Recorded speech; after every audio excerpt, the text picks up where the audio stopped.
শ্রী শ্রী শ্রীকৃষ্ণ জন্মাষ্টমী আজকে জন্মবার্ষিকী উপলক্ষে আয়োজিত সবাই বিশেষভাবে উপস্থিত আছেন আমাদের সকলের সম্মানিত মহারাজ নিত্যকুল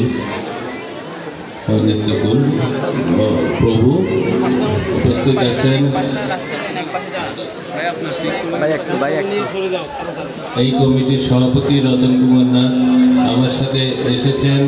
এই উত্তর জেলা পূজা কমিটির সম্মানিত সেক্রেটারি আমাদের প্রিয় জুয়েল চক্রবর্তী বিশেষভাবে উপস্থিত আছেন। আমার সাথে যারা পদচারণা করেন, আমার সাথে যারা আমার কাজকর্মকে এগিয়ে নিয়ে যান, আমাদের পৌর বিএনপির সাধারণ সম্পাদক যারা সালে আহমদ এবং উপস্থিত সাবেক সাংগঠনিক সম্পাদক আশরাফ সহ অনেক নেতৃবৃন্দ উপস্থিত আছেন। সবার নাম বলে আমি সময় নষ্ট করে বিশেষভাবে উপস্থিত আছেন আমাদের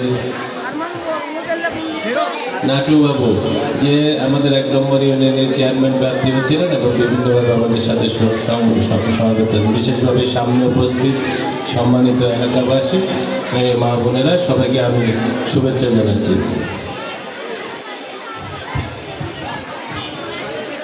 দুষ্টের যেমন শিষ্টের লালন, দুষ্টের দমন মানে কথাটা বলতে যখন পৃথিবীতে অনাচারগুলো আবির্ভূত হয় তখন মহাপুরুষদের আবির্ভাব হয়। সে ধারাবাহিকতায় রামকৃষ্ণের আবির্ভাব শ্রী শ্রী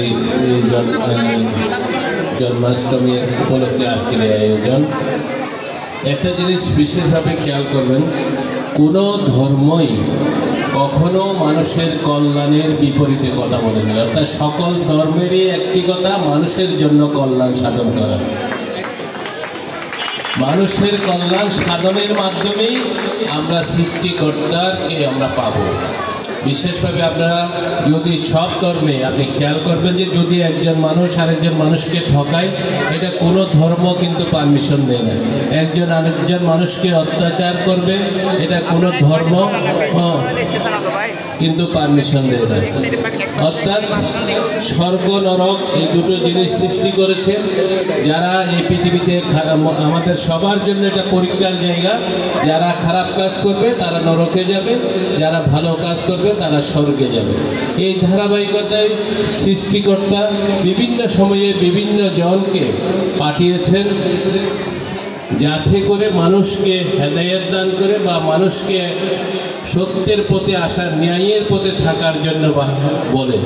এই ধারাবাহিকতায় আপনাদের হয়তো এই আপনারা যারা জন্মাষ্টমী পালন করেন তারা এই ধারাবাহিকতায় শ্রীকৃষ্ণের জন্মাষ্টমী। শ্রীকৃষ্ণ যদি আপনি জীবন বৃত্তান্ত পর্যবেক্ষণ করেন দেখবেন যে উনি কখনো অন্যায় করেনি। এই সবসময় সে নিয়মে যারা ছিল সত্যের পক্ষে ছিল।